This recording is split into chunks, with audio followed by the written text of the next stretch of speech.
Welcome to the Explainer. Okay, let's talk about one of the biggest buzzwords in tech right now, AI agents. I mean, you hear about them everywhere, right? There's a ton of noise, so today we're going to cut right through it. So let's just get right to it. Are we really talking about the next digital workforce? Or is this just another case of the hype train getting way ahead of the actual technology? We're going to dig into the data, see what the experts are saying, and figure out what's really going on with AI agents in the real world right now. I mean, you've seen the headlines. I've seen the headlines. It's almost impossible to miss them. We're all imagining it, right? An AI that you don't have to micromanage. One that understands a high-level goal and just goes and gets it done.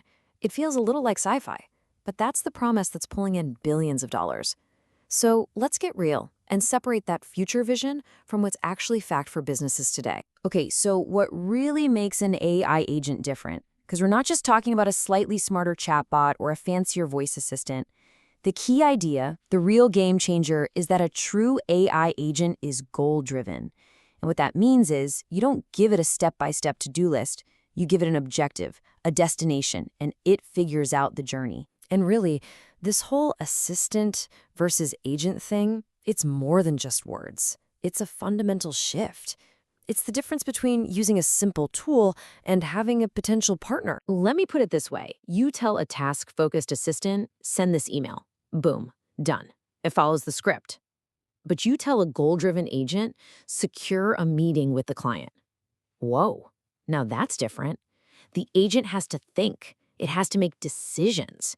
Does it send an email? Does it check everyone's calendar first? What if they don't respond? Does it send a follow-up? See, it's designed to figure all that out on its own. So that brings us to the big question. What can enterprises actually get their hands on today?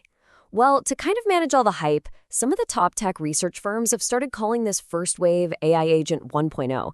And honestly, that's a really smart way to frame it. It's a label that tells us, hey, we're at the very, very beginning of a long road. And recent polling from the enterprise world really gives us a solid reality check. Now look at this.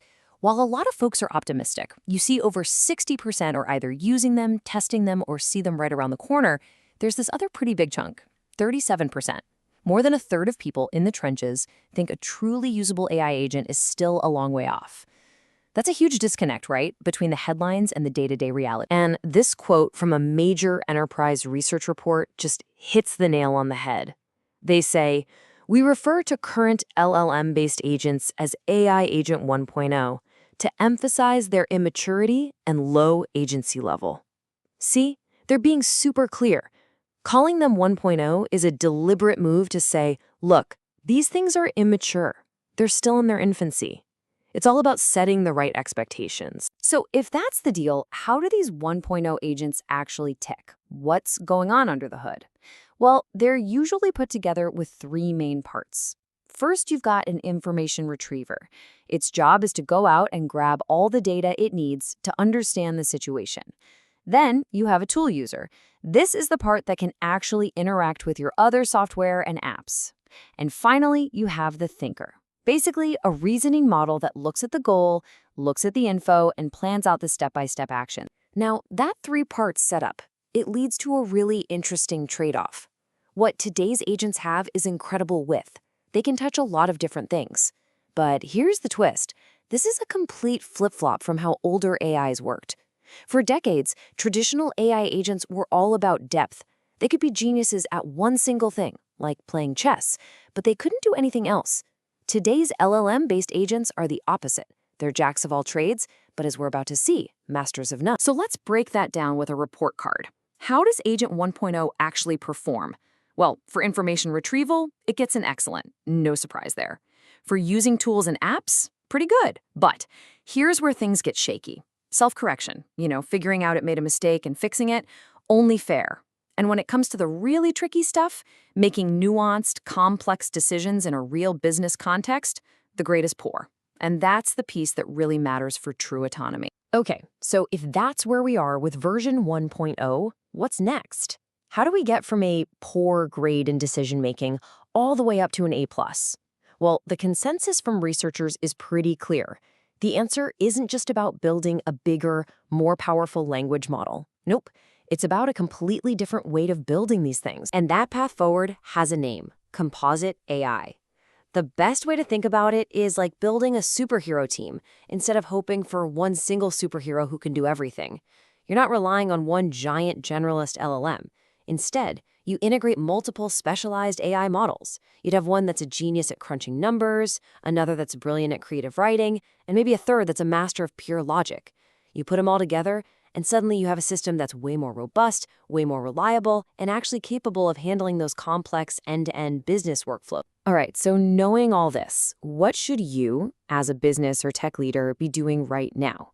The absolute wrong answer is to just sit on your hands and wait for Agent 2.0 to magically appear.